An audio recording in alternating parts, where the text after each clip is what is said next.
you think about bringing your family to the US, here's what you must know. Okay, Ashley, what's the family petition and who qualifies for that? The people who qualify for this is a U.S. citizen and lawful permanent residents. A lawful permanent resident is also known as someone who has a green card. And what the U.S. citizen or the lawful permanent resident can do is they can sponsor their family member who is outside the United States by filing an I-130 immigration form. Okay, how long does it take?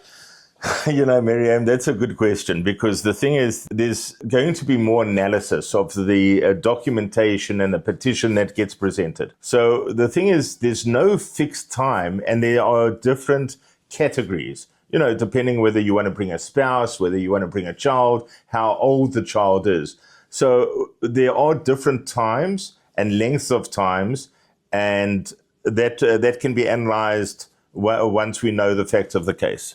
And what documents do they need to prepare? I think the most important initial documents is the proof of relationship. How you're related to the person you want to bring into the country. The important thing is that you've got to prove the relationship. And the other thing is that the US government doesn't want someone to come into the United States and not be financially supported by the US citizen or the lawful permanent resident. So that we can help you with as well as to the financial support for the person overseas.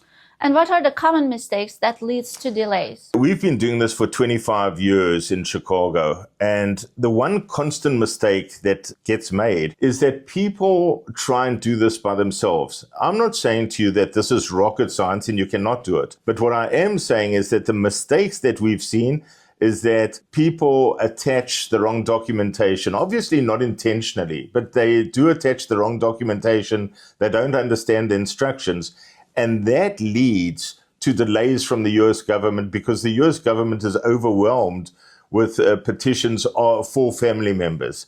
So I think that the biggest mistake is the attaching the wrong documentation or not complying with instructions. Okay, thank you, Ashley. Sure. Get everything double checked. It will save you months of headaches. Thank you.